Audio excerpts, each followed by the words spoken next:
Hi అండి, welcome back to my channel Sravanthi Shetty designs. మీరు కనుక మన ఛానల్ని ఫస్ట్ టైం చూస్తున్నట్లయితే లైక్, షేర్ అండ్ సబ్స్క్రైబ్ చేయండి.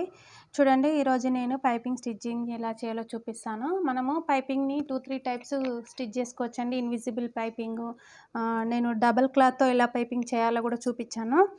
ఇప్పుడు మనము ఈ క్లాత్ మరి ఇట్లా పల్చగా ఉందండి, ఇలా ఉందనేసి నేను ఇన్విజిబుల్ పైపింగ్ వేయలేదు. దీని లోపల నుండి ఇలా వైట్ క్లాత్ కనబడుతుంది కదా, ఇలా కనబడుతుందని.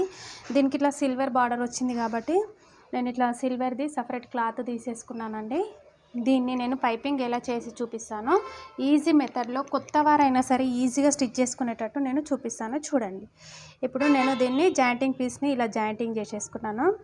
ఈ పీస్ క్లాత్ వెడల్పు మనకు ఒక 1 ఇంచ్ ఉంటే సరిపోతుందండి. 1 ఇంచ్ ఉన్నప్పుడు మనం దీన్ని ఫస్ట్ ఇలా పెట్టేసుకోవాలి. ఇలా పెట్టేసుకొని మొత్తం చుట్టూరా దీని లాస్ట్కి మనకు సరిపడా క్లాత్ ఎంతైతే యూజ్ అవుతుందో అంతవరకు ఇట్లా లాస్ట్కి చివరికి ఒక స్టిచ్ అయితే వేయాలండి తప్పకుండా.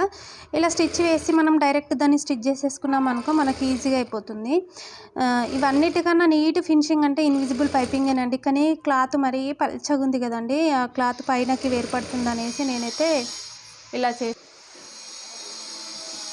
చూడండి, మనము ఇలా రెడీ చేసుకున్న తర్వాత మెయిన్ ఫ్యాబ్రిక్కి ఎలా స్టిచ్ చేసుకోవాలో నేను చూపిస్తాను. చూడండి, ఇప్పుడు మనము ఫ్రంట్ పార్ట్, బ్యాక్ పార్ట్ ఇలా ఫోల్డింగ్ చేసాం కదండి.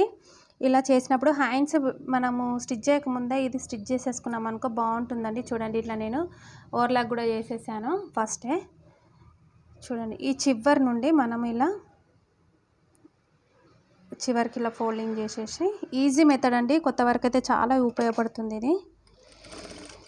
ఇలా స్టిచ్ చేసుకోవాలి. ఒక పావు ఇంచ్ అంత గ్యాప్ వదిలేసుకుంటూ మనం ఇలా స్టిచ్ చేసుకుంటే బాగుంటుంది.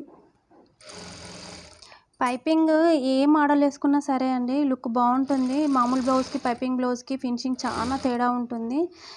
వీలైనంత వరకు పైపింగ్ వేసుకోవడానికి అయితే ట్రై చేయండి. కొత్తగా చూసే వాళ్ళైతే మన ఛానల్ని ఫస్ట్ టైం చూస్తున్నట్లయితే మన ఛానల్ని సబ్స్క్రైబ్ చేసుకోండి. వీడియోని అయితే లాస్ట్ వరకు స్కిప్ చేయకుండా చూస్తేనే మనం పెట్టిన వీడియోస్ ఏంటి అనేది మొత్తం మీకు ఫుల్గా అర్థమవుతుందండి. దీన్ని ఇలానే కుట్టుకుంటూ వస్తున్నానండి నేనైతే. చూడండి, మనం లాస్ట్కి వచ్చేసరికి దీన్ని ఇలా కొంచెం క్లాత్ ఎక్స్ట్రా కట్ చేసేసుకొని ఇలా ఫోల్డింగ్ చేసేసుకోవాలి. ఒక 2 స్టిచ్చెస్ అలా వేసేయాలండి. ఇలా మనం స్టిచ్ చేసిన తర్వాత ఎక్స్ట్రా క్లాత్ని మొత్తం తీసేయాలి. ఇలా తీసేస్తేనే మనకు పైపింగ్ అనేది నీట్గా వస్తుంది, సన్నగా బాగుంటుంది అన్నమాట. చూడండి, మనము ఇలా నెక్ చుట్టూరా ఇట్లా చిన్న చిన్న టక్స్ అయితే ఇచ్చేసుకోవాలండి. ఇలా ఇచ్చుకొని ఎక్స్ట్రా క్లాత్ని అయితే ఇలా కట్ చేసేసుకోవాలి. ఇలా టక్స్ ఇవ్వడం వల్ల మనకు రౌండ్ అనేది బాగా తిరుగుతుందండి, లేకపోతే మనకి కుచ్చులుగా వచ్చేస్తుంది.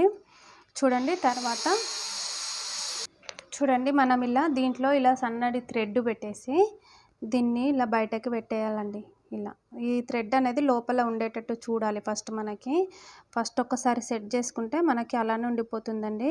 దీన్ని ఇలా సెట్ చేసేసుకొని ఇలా చూడు, థ్రెడ్ అంతా గ్యాపే వదిలేసుకుంటే మనం ఒక స్టిచ్ అయితే వేసేసుకోవాలి. అలా వేసుకున్నప్పుడు మనకు స్టార్టింగ్లో కొంచెం ఇబ్బంది అనిపిస్తుందండి, కానీ తర్వాత మీకే మంచిగా అనిపిస్తుంది. చూడండి, అసలు ఎంత బాగుంటుంది తెలుసా ఫినిషింగ్. ఇలా కూడా ఈజీ మెథడ్లో ఉంటుందండి పైపింగ్. ఇన్విజిబుల్ పైపింగ్ అయినా పర్వాలేదు, ఈ పైపింగ్ అయినా పర్వాలేదండి. మీకు ఎలా కంఫర్ట్గా ఉంటే అలా మీరైతే స్టిచ్ చేసేసుకోండి. చూడండి, నేను ఇది సెట్ చేసుకుంటూ బ్లౌజ్ మొత్తం ఇలానే స్టిచ్ చేస్తానండి. ఇది ఎంత నీట్గా వస్తుందో ఫినిషింగ్ నేను చూపిస్తాను మీకు మధ్యలోనే. చూడండి, అసలు ఎంత బాగా వస్తుంది కదా. ఇది మనకి బ్యాక్ సైడ్ ఇన్విజిబుల్ పైపింగ్ వేయకపోతే ఇలా కనిపిస్తుంది. ఈ సైడ్ నుండి మనం మళ్ళీ ఒక స్టిచ్ చేసేసుకుంటే సరిపోతుందండి. కానీ లుక్ అయితే చూడండి బాగుంటుంది. నేను ఇలానే మీకు స్టిచ్ చేసి చూపిస్తాను. చూడండి, పైపింగ్ వేసేటప్పుడు క్లాత్ని అయితే తప్పకుండా క్రాస్ పీస్ తీసుకోవాలండి, లేకపోతే మనకి కుచ్చులుగా వచ్చేస్తుంది. ఇంత నీట్గా తిరగద్దు మనకు అసలు.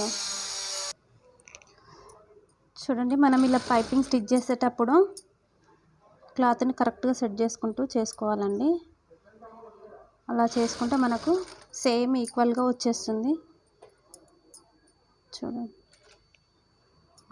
క్లాత్ను కొంచెం లాగినట్టు పట్టేయాలండి. పట్టేస్తే మనకి ఈ ఫినిషింగ్ అనేది నీట్గా వచ్చేస్తుంది, లేకపోతే లూజ్ వచ్చేస్తుంది.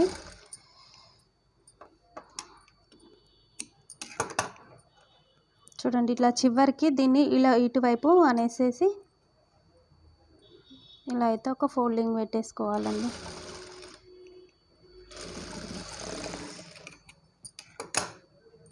చూడండి, నాకు ఫినిషింగ్ అయితే ఇలా వచ్చేసింది.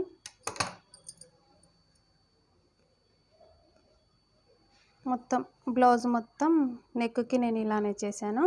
ఇప్పుడు ఇది ఉంది కదండి ఎక్స్ట్రా క్లాత్, మనం ఇది హెమ్మింగ్ చేసుకోవచ్చు, లేకుంటే ఒక స్టిచ్ కూడా వేసేసుకోవచ్చు అండి. చూడండి, నేనైతే ఇప్పుడు డైరెక్ట్ ఒక స్టిచ్ వేసేద్దామని అనుకుంటున్నాను. హెమ్మింగ్ చేసుకునే అంత ఈ క్లాత్ కొంచెం సింపుల్గా అంటే పల్చగా ఉందండి. హెమ్మింగ్ చేసిన హోల్స్ పడుతుంది. ఇదే చిన్నగా ఒక స్టిచ్ అయితే వేద్దాం అనుకుంటున్నాను నేను. చూడండి, దీని పక్క నుండే ఒక స్టిచ్ అయితే వేసేసుకుంటూ వస్తున్నానండి. ఇలా మనము ఒక స్టిచ్ వేయకపోతే ఏమవుతుందంటే ఈ క్లాత్ అనేది ఇలా బయటకు కనిపిస్తుందండి. చూస్తున్నారా? ఇలా ఒక స్టిచ్ వేసేసామనుకో అది అలానే స్టిఫ్గా పట్టేసినట్టు ఉంటుందన్నమాట.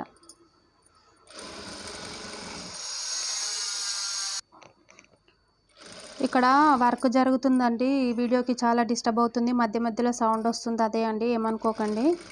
వీడియోస్ తీయాలి అని అనిపించింది కానీ ఈ సౌండ్ డిస్టర్బెన్స్ వల్ల వీడియోస్ కూడా తీయలేనండి. చూడండి, ఇలా నాకు చిన్న ఒక కుట్ట ఏర్పడుతుంది కానీ ఫినిషింగ్ అయితే ఇలా నీట్గా ఉంటుందన్నమాట. ఇలా పట్టేసినట్టు ఉంటుంది. చూడండి, ఈ విధంగా వేసుకున్నా బాగుంటుందండి లుక్. మనకి ఇన్విజిబుల్ పైపింగ్ అయితే లోపల వైపు ఇలానే ఉంటుంది, బయట వైపు ఇలానే ఉంటుంది. కానీ ఇప్పుడు మనం ఇన్విజిబుల్ పైపింగ్ వేయలేం కదా, క్లాత్ పల్చగా ఉందనేసి, అందుకని ఇది ఇలా కనబడుతుంది. ఇలా కూడా బాగుంటుందండి. ఎలా ఈజీగా అనిపిస్తే అలా వేసుకోండి, బాగుంటుంది పైపింగ్.